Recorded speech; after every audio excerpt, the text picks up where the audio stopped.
Warahmatullahi wabarakatuh. Alhamdulillahi rabbil alamin. Wa bihi nasta'inu ala umuri dunya waddin. Wassalatu wassalamu ala sayyidil mursalin, asyrafil anbiya'i wa imamil muttaqin, wa ala alihi wa sahbihi ajma'in, wa man tabi'ahum bi ihsanin ila yaumiddin. Amma ba'd. Bismillah, rahmatullahi alaikum. Alhamdulillah, tidak henti-hentinya puji dan syukur kita panjatkan kehadirat Allah Azza wa Jal atas limpahan nikmatnya yang terus-menerus dianugerahkannya kepada kita semua. Ya, terlebih pada malam ini, ya, hari yang istimewa, kita sudah mulai memasuki 10 hari yang pertama di bulan Zulhijjah, yang oleh Rasulullah Sallallahu Alaihi Wasallam disampaikan sebagai hari-hari yang istimewa, hari-hari di mana amal soleh itu paling dicintai oleh Allah Azza wa Jalla. Ya, dan mudah-mudahan apa yang kita lakukan malam ini menjadi bagian dari amal soleh kita yang terus dilipat gandakan pahalanya, terus ditambahkan keberkahan. Kita masuk di bab yang kedua dari kitab Riyadhus Shalihin, kitab yang disusun oleh Imam An-Nawawi rahimahullahu taala. Nah, ini tentang bab taubah, ya, tentang bab taubat.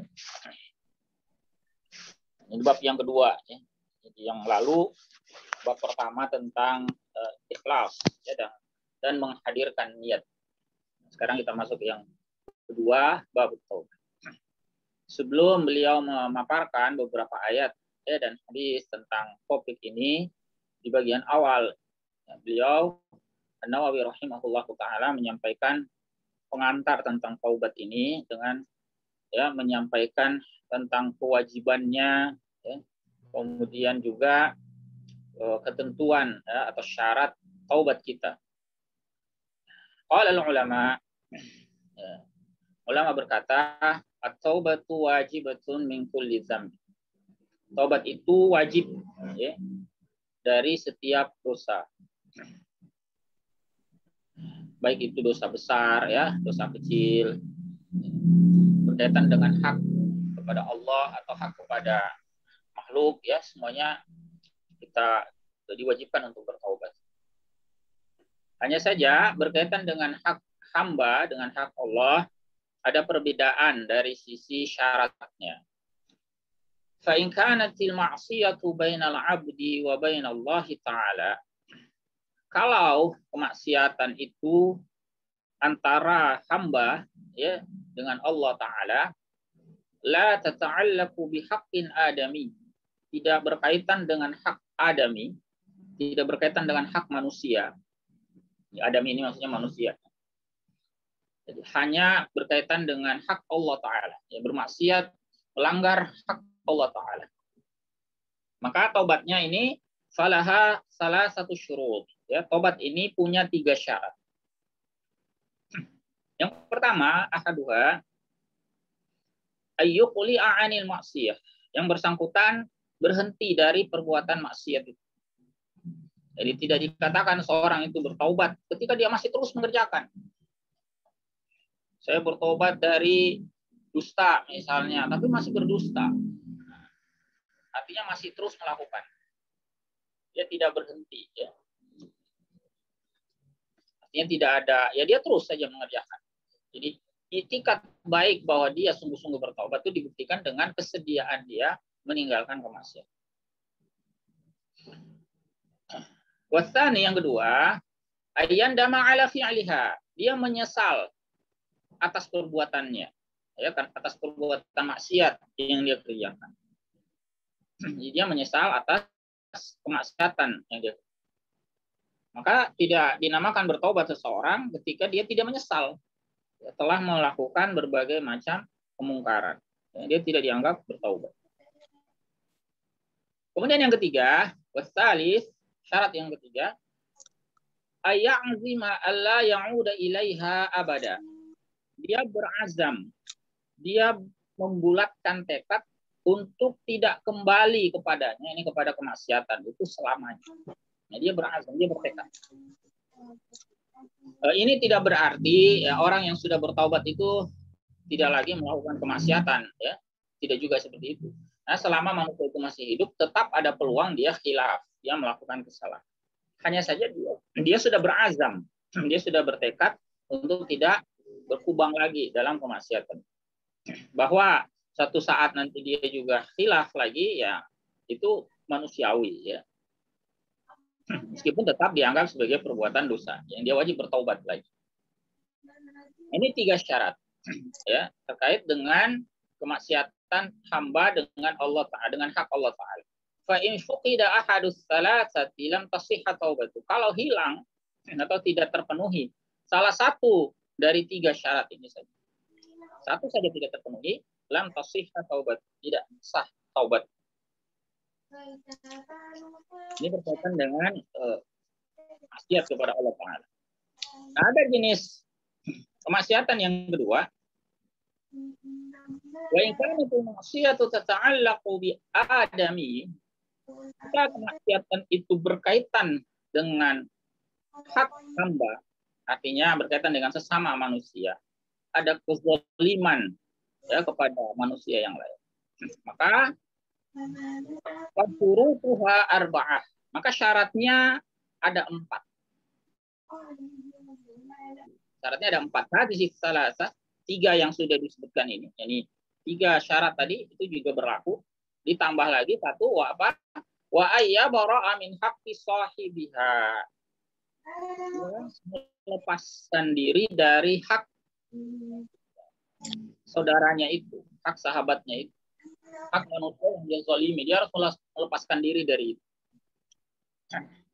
Misalnya, ya, fa in kanat malan aw nahwa, kalau itu berupa harta atau semisalnya, ya, dia menzalimi orang lain, ya, dengan mengambil hartanya, ya, tanahnya dia ambil tanpa hak, ya, dan semisalnya, maka raddahu ilaih, dia mengembalikannya, ya, kepada pemiliknya tadi.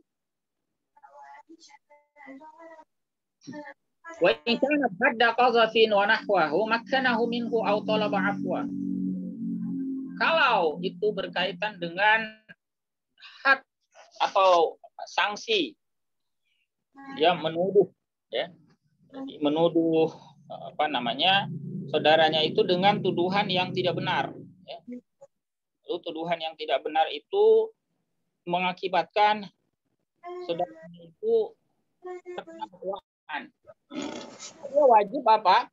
Menghilangkan, menarik, ya, tuduhan itu darinya, atau meminta maafnya, meminta keridhaan orang yang dia zalim.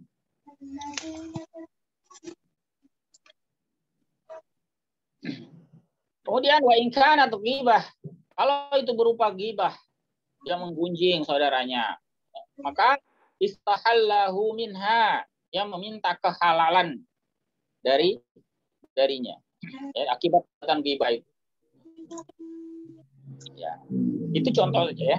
Intinya, kalau berkaitan dengan hak manusia, maka dia wajib, ya, meminta keridhaan dari pihak yang dia zalim.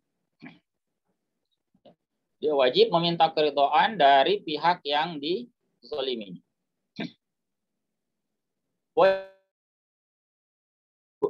Wajib bertaubat dari seluruh dosa. Hanya saja, ya, katanya An-Nawawi di sini, fa in taba min ba'dihha sahhat taubatuhu 'inda ahli al-haqqi min dzalika adz-dzambi wa baqiya 'alaihi al-baqi. Hanya saja jika dia bertaubat dari sebagian dosa, ya, tetap dianggap sah taubatnya menurut ulama ahlul haq, ya. Tetapi hanya dari dosa itu saja. Sementara yang lain masih tetap tersisa dosa. Kalau dia tidak bertobat atas dosa yang lain. Waqad tadhahara dalailul kitabi was sunnah. Tampak jelas banyak sekali, ya, dalil baik dari Al-Qur'an, ya, maupun dari As-Sunnah, ya, berkaitan dengan perkara ini, wa ijma'il ummati ala wujubit taubah, dan juga ijma' umat atas kewajiban taubat. Ya. Nah, kemudian setelah itu beliau menyampaikan beberapa ayat Al-Qur'anul Karim dan juga hadis-hadis Rasulullah Shallallahu Alaihi Wasallam. Ada 3 ayat yang beliau kemukakan di sini, ikhwatillah rahmatullahi alaikum. Yang pertama adalah ayat yang ada di dalam surah An-Nur, ya, di mana Allah Subhanahu wa taala berfirman, qala Allah taala, "Wa tubu ilallahi jami'an ayyuhal mu'minuna la'allakum tuflihun."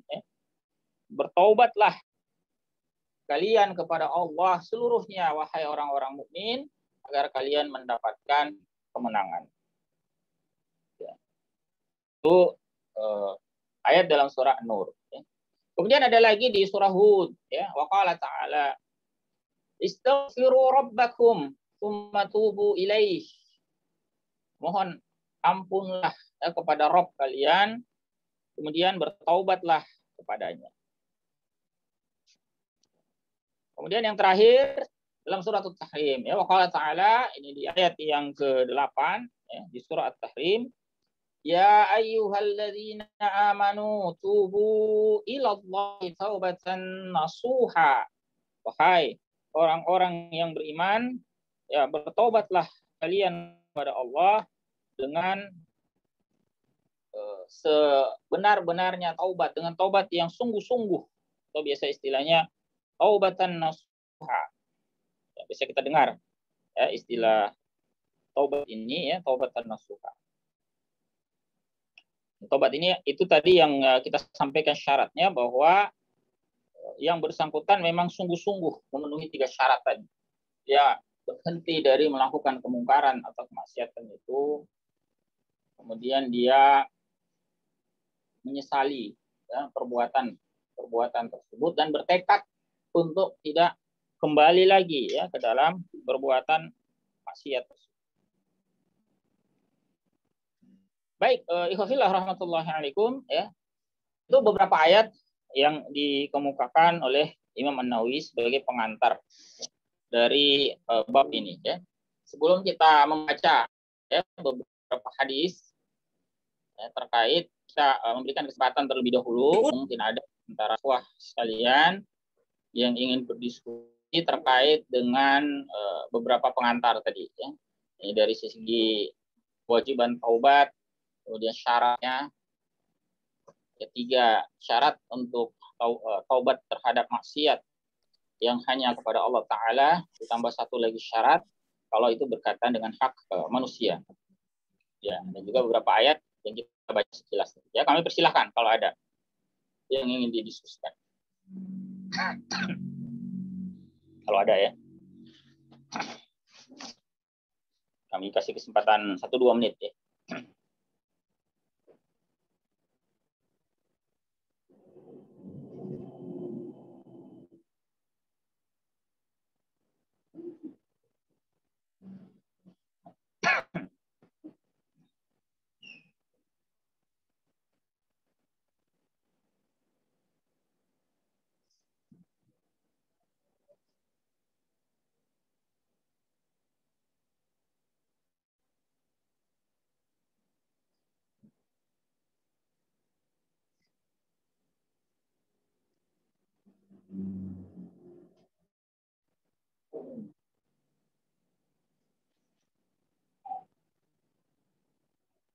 Baik, sepertinya tidak ada, ya.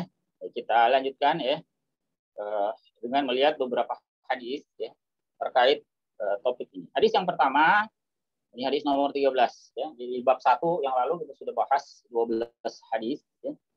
Sekarang kita akan melihat hadis yang ke-13. Hadis dari Abu Hurairah radhiyallahu anhu yang diriwayatkan oleh Imam Al-Bukhari. Beliau berkata, qal sami'tu Rasulullah sallallahu alaihi wasallam yaqul, aku mendengar Rasulullah sallallahu alaihi wasallam bersabda, wallahi demi Allah, ini sesungguhnya aku, ini kata sabda beliau sallallahu alaihi wasallam, la astaghfirullah wa atubu ilaihi fil yaumi aktsara min 70 marrah. Sungguh aku memohon ampun kepada Allah dan bertaubat kepadanya dalam sehari lebih dari 70 kali. Luar biasa ini, ya. Ini kita renungkan, ya, betul.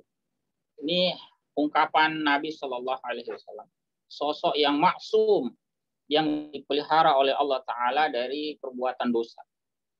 Sosok yang demikian, ya, yang terpelihara dari perbuatan dosa, tidak melakukan kemaksiatan, itu saja tidak jemu-jemunya memohon ampun dan bertobat kepada Allah Ta'ala. Bahkan sehari dalam riwayat Al-Bukhari ini lebih dari 100, ya, lebih dari 70 kali. Nanti dalam riwayat Muslim bahkan disebutkan 100 kali. Ya, di bawah. Menunjukkan kesungguhan beliau. Ya, ini dari riwayat di bawah Anil Agharr bin Yasar. Ya, dari sahabat Al-Agharr bin Yasar. Ya, menyampaikan hadis yang diriwayatkan oleh Imam Muslim, ya.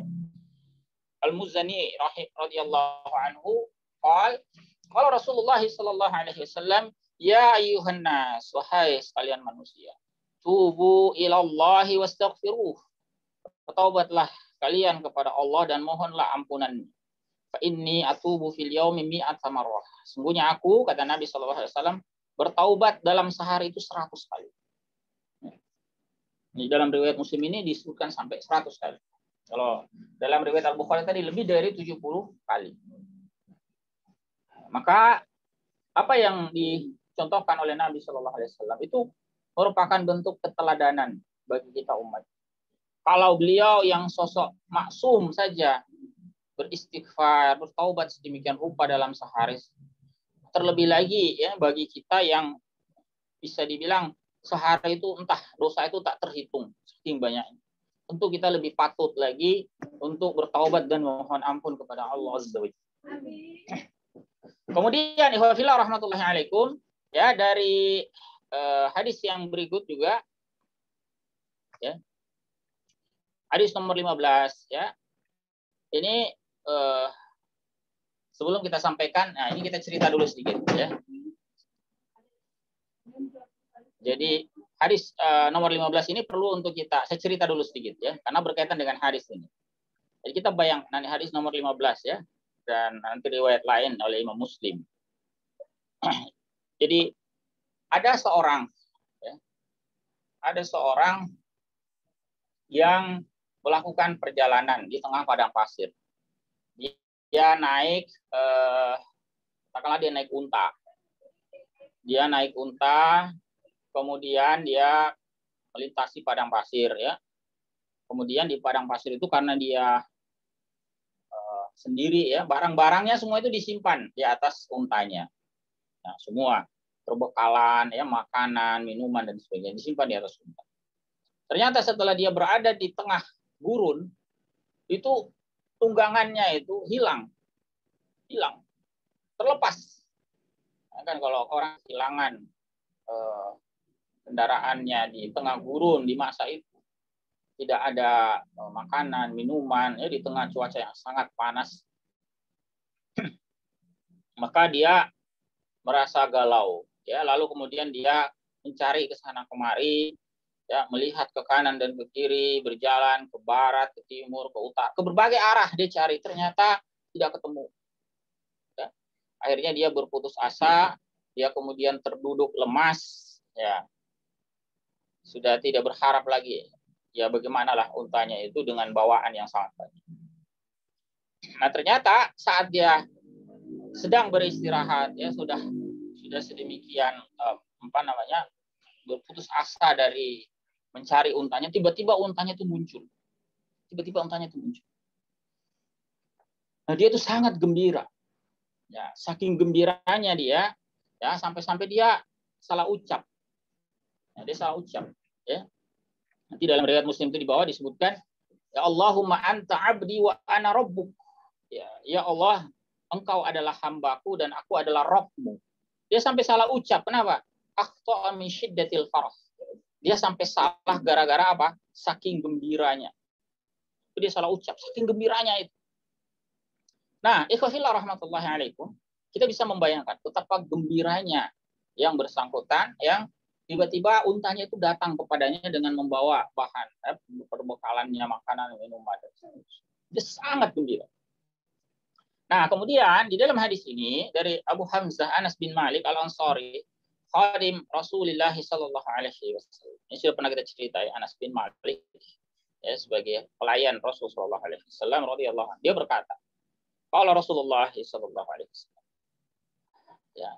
Apa yang dikatakan oleh Nabi sallallahu alaihi wasallam, sabda beliau di sini, "Lallahu afrahu bi taubati 'abdihi min ahadikum." Ya. Sungguh Allah itu lebih gembira dengan taubatnya hambanya daripada ya min ahadikum saqata ala ba'irihi wa qad adalla ardin. Ya, daripada kegembiraan salah seorang di antara kalian yang kehilangan untanya ya, yang itu hilang di gurun yang luas. Ketika dia menemukan, dia sangat gembira. Nah, disebutkan oleh Nabi SAW itu Allah itu lebih gembira lagi. Ya, lebih besar kegembiraannya daripada kegembiraan yang dirasakan oleh seorang yang menemukan kembali apa yang dicari. Fi riwayatil Muslim, dalam riwayat Muslim dikatakan, "Lallahu asyaddu faraham bi taubati 'abdi." Sungguh Allah itu lebih bergembira dengan taubat hambanya, hina yatubu ilaih, saat hambanya itu bertaubat kepadanya. Allah lebih gembira daripada apa? Daripada min ahadikum kana ala rahilatihi bi ardin falah. Ini tadi yang sempat bercerita. Daripada salah seorang di antara kalian yang awalnya tadi ya mengendarai tunggangannya di suatu famfalatat minhu, hilang lalu terlepas unta itu darinya. Fa alaiha ta'amuhu wa syarabuh. Ya, padahal unta itu membawa makanannya, minumannya. Fa aisa minha, lalu dia pun berputus asa mencari untanya itu. Fa ata syajaratan fattaja'a fi zilliha wa qad aisa min rahilatih. Ya, beliau orang itu tadi ya lalu mendatangi sebatang pohon, dia bersandar ya, berteduh di sana dan dia telah berputus asa dari tunggangannya.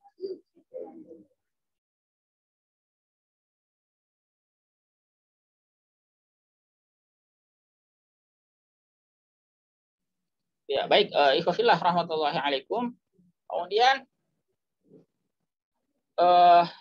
fa bainama huwa kadzalik ya, ketika dia seperti itu tadi, dia berada di bawah pohon, dia berteduh ya, dia sudah berputus asa dari tunggangannya itu. Iz huwa biha qa'imatan indah, tiba-tiba hewan itu berdiri di dekatnya. Ya. Tiba-tiba hewan itu berdiri di dekatnya. Fa akhadha bi khitamiha, ya, kemudian dia pun ya orang itu mengambil tali kekangnya. Tali kekang hewannya itu, summa qala min syiddatil farah, kemudian dia berkata saking gembiranya, Allahumma anta abdi wa ana rabbuk. Ya Allah, engkau adalah hambaku dan aku adalah Rabbmu. Akhfa min syiddatil farah. Dia sampai keliru akibat apa? Saking gembiranya. Dan kegembiraan Allah Ta'ala itu lebih ya melebihi dari apa yang dirasakan oleh orang tersebut. Ya. Baik, ikhwafillah rahmatullahi alaikum. Ya, itu tadi beberapa hadis ya tentang bab ini ya, bab taubah. Ya.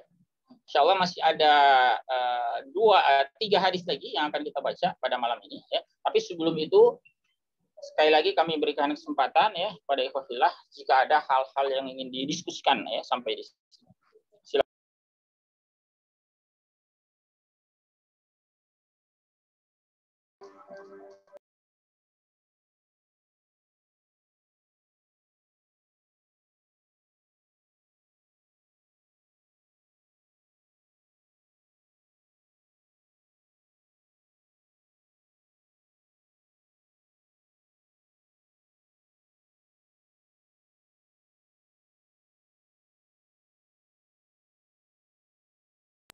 Baik, sepertinya tidak ada ya. Kita lanjutkan lagi ya. 3 hadis yang terakhir yang akan kita ulas malam ini. Hadis yang ke-16. Ya. Dari sahabat Abu Musa al-Ash'ari. Atau biasa disebut Abdullah bin Qais. Ya. Tapi dia lebih dikenal dengan nama Abu Musa. Musa al-Ash'ari. Ya, nama aslinya itu adalah Abdullah bin Qais. Radhiyallahu anhu.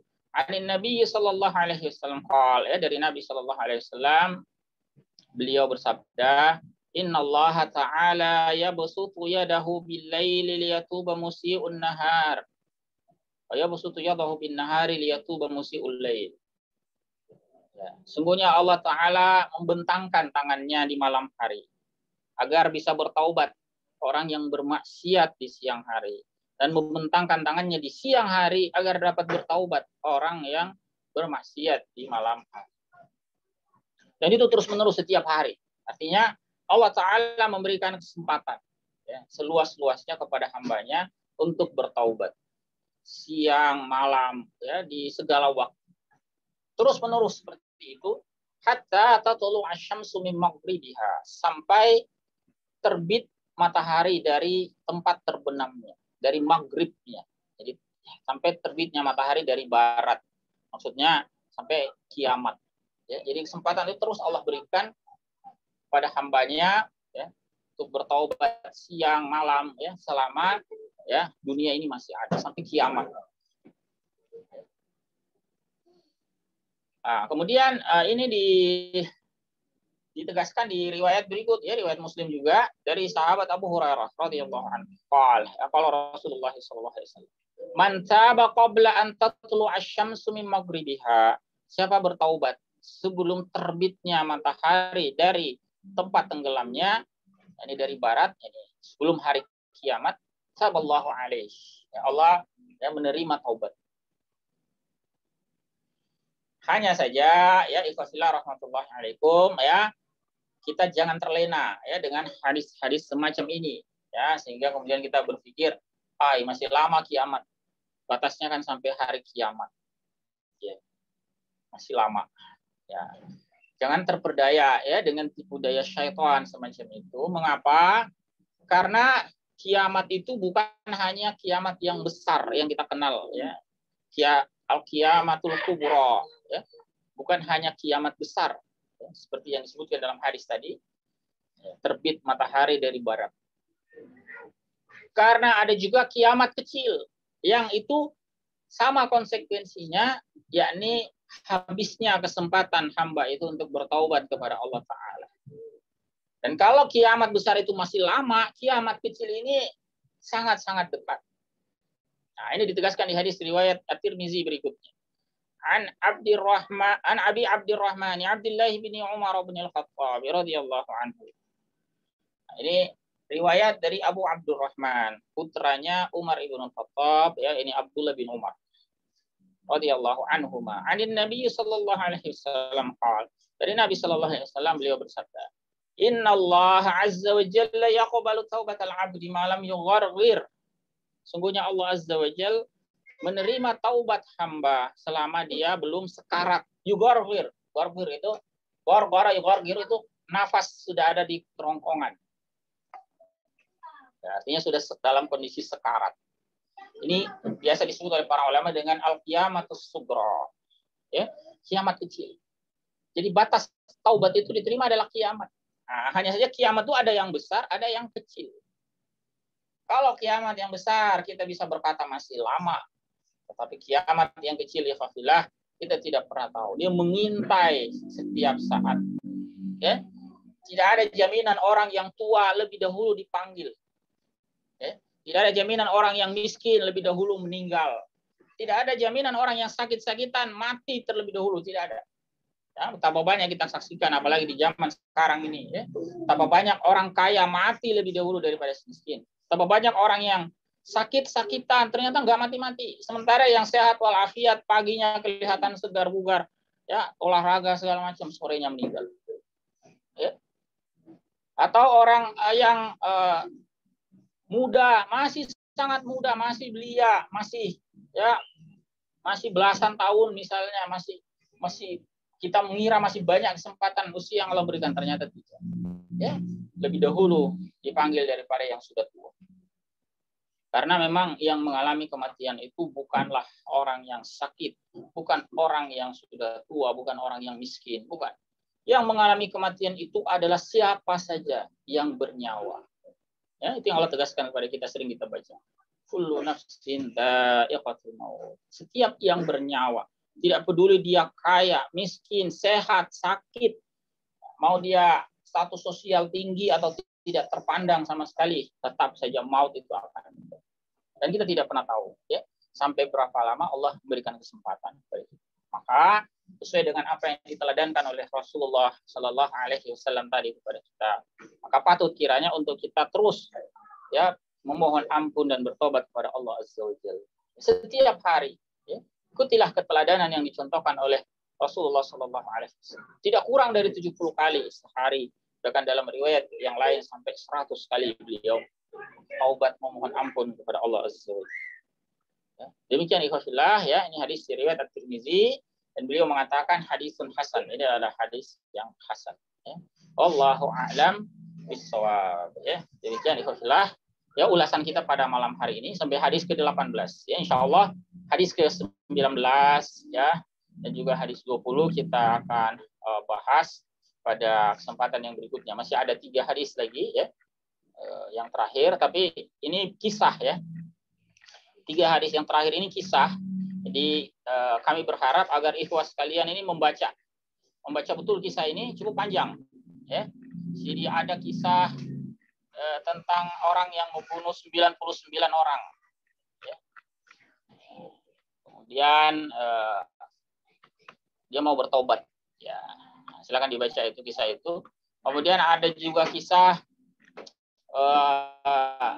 yang menjadi penjelasan ya, surat Taubah itu disebut surat Taubat. Itu ada kisahnya. Ini kisah tentang 3 orang sahabat Nabi yang mangkir dalam perang Tabuk. Ya, silakan dibaca ya kisah itu. Karena kemungkinan pertemuan mendatang kita tidak baca detail ya satu persatu karena cukup panjang. Ya. Baik, Allahu a'lam bishawab. Baik, kami buka kesempatan kepada ikhwafillah jika ada hal-hal yang ingin didiskusikan ya sampai di sini.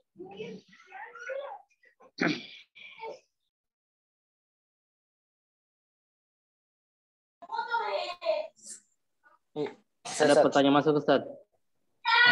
Ya silakan. Kalau ada yang mau bertanya silakan. Kita tampung 2 orang. Ya. Assalamualaikum warahmatullahi wabarakatuh. Waalaikumsalam warahmatullahi wabarakatuh.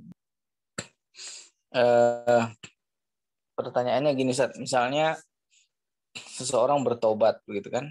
Seseorang bertobat. Nah, dari satu perbuatan maksiat begitu, lalu kemudian dia kemudian sudah bertobat begitu kan? Nah, setelah bertobat tidak lagi melakukan. Tapi kemudian ketika dia mendapati momentum lagi, ya momentum tertentu yang kemudian membuat dia bermaksiat lagi tanpa sengaja misalnya, nah, kemudian dia berbuat maksiat lagi, gitu kan? Nah, tanpa ingat pertobatannya barangkali seperti apa, langsung dia kumat lagi gitu. Nah, kemudian setelah itu dia sadar lagi. Setelah sadar, kemudian kumat lagi gitu, Ustaz. Nah ini, apakah tobat yang semacam ini itu tobat termasuk tobat yang diterima atau seperti apa, Ustaz? Karena sebenarnya tobatnya serius dia kan, setiap kali dia bertobat, tobatnya serius sih. Cuman mungkin karena sesuatu hal lalu kemudian dia melakukan lagi gitu kan, tanpa sengaja atau seperti apa gitu, Ustaz. Itu, Ustaz, bagaimana, Ustaz? Syukran. Assalamualaikum warahmatullahi wabarakatuh. Waalaikumsalam warahmatullahi wabarakatuh. Ya baik. Pertanyaan yang pertama di kolom chat ya. Waalaikumsalam ya. Apakah saat kita bertobat diharuskan untuk melaksanakan salat sunnah taubat? Ya namanya salat sunnah itu hukumnya sunnah ya tidak wajib. Jadi salat sunnah taubat itu disunnahkan hukumnya ya bukan salat fardu. Syarat taubat itu tadi sudah sampaikan di awal ya. Ketiga dan tidak ada di salat taubat ya. Tapi ya tentu lebih baik jika dia melakukan salat sunnah itu secara khusus. Jadi saya ulangi lagi syaratnya karena ini juga berkaitan dengan pertanyaan yang kedua. Yang pertama dia berhenti dari melakukan kemaksiatan. Syarat yang pertama dia menyesali ya perbuatan itu. Lalu yang ketiga, dia bertekad diulangi, tidak kembali lagi. Dan itu syarat taubat untuk dosa dia kepada Allah Ta'ala. Kalau berkaitan dengan hak manusia, maka tambah satu lagi, yaitu dia harus meminta keridhaan, ya, agar dimaafkan ya dari orang lain. Intinya harus ada ya ridho, pemaafan dari orang yang dia zalimi. Ya. Kalau berkaitan dengan hak orang lain, jadi tambah satu. Nah, bagaimana kalau ternyata seperti tadi ya kasusnya ya, dia sudah bertaubat sungguh-sungguh, ya ternyata di masa mendatang dia melakukan lagi maksiat, ya maksiat lagi dan seterusnya. Begini ya, orang yang bertaubat ikhwafillah tidak ada jaminan setelah taubat dia otomatis tidak lagi melakukan kemaksiatan. Selama manusia itu masih hidup, ya, maka tetap ada peluang dia tertipu oleh bujuk rayu syaitan, ya. Dia terpedaya oleh hawa nafsunya, ya selama dia masih hidup. Karena itu, ya manusiawi kalau selama orang itu masih hidup dia melakukan perbuatan maksiat, perbuatan dosa, meskipun dia sudah bertaubat kepada Allah Azza wa Jalla, ya. Jadi jangan juga dipahami bahwa tidak mengulangi ini. Makanya ulama itu mengatakan ayat azimah, dia bertekad, ya, bersungguh-sungguh. Ya, meskipun bisa saja ya seperti tadi karena satu dan lain hal ternyata dia masuk lagi dalam kemaksiatan. Ya, kalau dia bermaksiat lagi ya wajib bertaubat lagi. Ini nanti kalau dia bermaksiat lagi ya wajib bertaubat lagi. Begitu, ya. Nah, makanya tadi nanti di kisah berikutnya kita akan bahas itu yang kisah orang yang membunuh 99 nyawa itu. Nah, itu nasihat yang diberikan ya setelah genap 100 orang yang dia bunuh. Nasihat yang diberikan kepadanya itu adalah agar dia pindah, berhijrah dari negeri yang dia tinggali sebelumnya. Mengapa? Karena meskipun dia sudah bertaubat, kalau dia masih berada di lingkungan yang buruk, yang di situ dia mudah tergoda ya untuk bermaksiat, untuk kembali lagi melakukan perbuatan-perbuatan dosa, maka ya tetap ada peluang dia kembali lagi ke dalam maksiat. Makanya bagi orang yang semacam ini, salah satu solusinya itu adalah dia berpindah lingkungan, ya ke lingkungan yang lebih kondusif, yang lebih baik, agar dia lebih terjaga dari godaan-godaan semacam ini. Ya, mudah-mudahan bisa dipahami ya. Jadi sekali lagi syarat taubatnya ya itu ada 3 tadi plus 1. Kemudian sekali lagi bukan berarti orang yang sudah bertaubat itu benar-benar tidak lagi akan pernah melakukan perbuatan maksiat. Selama manusia hidup, ya, maka tetap ada peluang dia terjerumus dalam bujuk rayu syaitan. Ya, tetap ada peluang dia terperdaya oleh dorongan hawa nafsu. Dan itu manusiawi. Tetapi sekali lagi, meskipun manusiawi itu adalah perbuatan dosa, yang wajib dia bertaubat lagi kepada Allah Azza wa Jalla. Ya, wallahu a'lam. Mudah-mudahan bisa dipahami. Ada lagi ikhwanillah rahmatullahi alaikum yang ingin disampaikan berkaitan dengan pembahasan kita malam ini ya. Silakan. Boleh ya disampaikan lisan, boleh juga di kolom chat. Silakan kalau ada.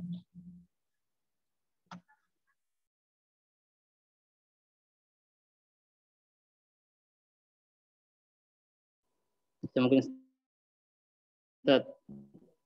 ya, silakan. Silakan. Assalamualaikum warahmatullahi wabarakatuh. Assalamualaikum warahmatullahi wabarakatuh. Ya Ustaz, ini terkait adakah ciri-ciri Ustaz tobat seorang hamba itu diampuni oleh Allah SWT? Ciri-ciri seorang hamba diampuni dosanya karena tobatnya Ustaz. Adakah tanda-tanda atau ciri-cirinya? Ya. Baik, sudah. Oke, baik. Yang lain kalau masih ada? Satu lagi ya.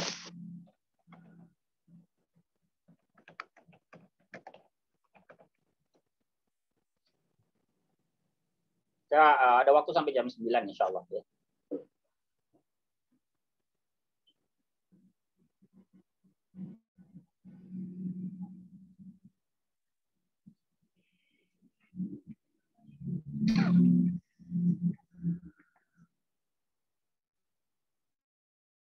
Baik, kalau tidak ada, ikhwafillah rahmatullahi alaikum, kita tanggapi dulu ya pertanyaan yang pertama ini ya. Jadi ini menarik ya pertanyaannya, apakah ada ciri-ciri dari orang itu diterima taubatnya ya kepada Allah SWT. Nah, begini ya, pertama kita itu tidak dalam kapasitas menilai apakah taubat kita itu diterima oleh Allah atau tidak. Juga atau gini, orang lain bertaubat, kita juga tidak dalam kapasitas menilai apakah taubatnya diterima atau tidak. Itu prinsip ya pembahasan diterima atau tidak. Sama kalau kita bahas fikih gitu ya. Apakah sholat diterima atau tidak? Itu urusan Allah Ta'ala. Ya. Apa yang bisa kita lihat itu adalah apakah ada perkara-perkara yang bisa menghantarkan pada dugaan kuat bahwa taubatnya diterima. Sampai segitu saja, ya, karena tidak ada nas khusus yang menyatakan bahwa ini orang taubatnya diterima. Ya, wallahu a'lam. Kami belum mendapati nas khusus tentang. Bahkan para ulama mewanti-wanti agar kalaupun ada penjelasan para ulama tentang ciri-ciri, ya, taubat itu diterima, maka sekali lagi ciri-ciri yang mereka kemukakan itu bukan dalam upaya menilai apakah taubat kita atau taubat orang lain itu diterima. Mengapa? Coba ya. Yang pertama, biasanya ada 6 ya, tapi saya ambilkan beberapa saja. Yang pertama, bahwa yang bersangkutan sendiri itu tidak boleh menganggap dirinya bebas dari maksiat. Justru orang yang taubatnya diterima itu punya ciri, dia itu khauf. Dia itu merasa khawatir, merasa takut jangan sampai dosa-dosanya tidak diampuni oleh Allah Ta'ala dan amal-amalnya tidak diterima. Gitu. Justru itu cirinya. Selama orang itu punya asumsi, pasti dosa saya ini diampuni, pasti amal saya ini diterima. Justru itu sikap yang berbahaya. Menunjukkan dia ujub ya dengan amal soleh yang dia kerjakan. Nah, sementara orang yang taubatnya diterima itu justru khawatir. Justru khawatir dirinya itu amal-amalnya tidak diterima, taubatnya tidak diterima. Sehingga dia akan terus berupaya memperbaiki diri. Ya. Itu yang pertama. Kemudian yang kedua, biasa juga dikemukakan oleh para ulama, biasanya orang yang bertaubat kepada Allah Ta'ala dan Allah Ta'ala menerima taubatnya, itu akan diberikan petunjuk agar dia selalu berusaha melakukan ketaatan demi ketaatan. Dia akan punya kecenderungan mencintai amal soleh dan sebaliknya merasa benci terhadap perbuatan-perbuatan mungkar. Ya. Gitu ya. Nah, itu diantara cirinya. Ya. Kemudian ikhwafillah rahmatullahi alaikum, ciri yang lain juga yang bisa dikemukakan oleh para ulama tentang orang itu diterima taubatnya adalah dia punya kecenderungan. Ya, dia suka berhimpun atau bersama dengan orang-orang yang gemar beramal soleh. Jadi dia suka berkumpul kepada orang yang gemar beramal soleh. Sebaliknya, dia merasa tidak nyaman ketika dia berada di tengah kumpulan orang-orang yang gemar bermaksiat. Misalnya dia dulu pemabuk, ya, kemudian dia bertaubat. Lalu muncul rasa tidak suka terhadap orang-orang yang gemar mabuk-mabukan. Justru dia senang berhimpun, berkumpul kepada orang-orang yang soleh. Nah, itu juga diantara ciri. Ya, diantara ciri orang itu diterima taubatnya oleh Allah SWT. Ya, tapi sekali lagi, ciri-ciri semacam ini bukan untuk kita itu menilai bahwa taubat kita itu diterima. Ya, ada khauf. Ingat tadi, ya, ciri yang pertama dia khawatir bahwa taubatnya itu tidak diterima oleh Allah SWT. Amal-amal solehnya tidak diterima. Dia khawatir, jangan sampai. Meskipun memang juga harus diimbangi dengan toma'ah. Ya, jadi ibadah itu khaufa wa toma'ah. Kita khawatir, tetapi sekaligus juga kita sangat berharap. Ya. Diseimbang antara pengharapan dia ya kepada Allah Azza wa Jalla dengan kekhawatiran amal-amalnya tidak diterima, taubatnya tidak diterima. Baik ya, mudah-mudahan bisa dipahami. Dan juga ini kita tidak dalam posisi menghakimi orang lain, menilai orang lain apakah taubatnya sudah diterima oleh Allah Azza wa Jalla. Ya, yang jelas kita kalau melihat ada orang bertaubat, kita berhusnuzon, kita berprasangka baik. Mudah-mudahan Allah Ta'ala menerima taubat. Ya, dan mudah-mudahan itu menjadi jalan kebaikan. Ya. Mudah-mudahan bisa dipakai. Ada lagi, ikhwafillah, rahmatullahi alaikum. Yang terakhir ya, kalau masih ada.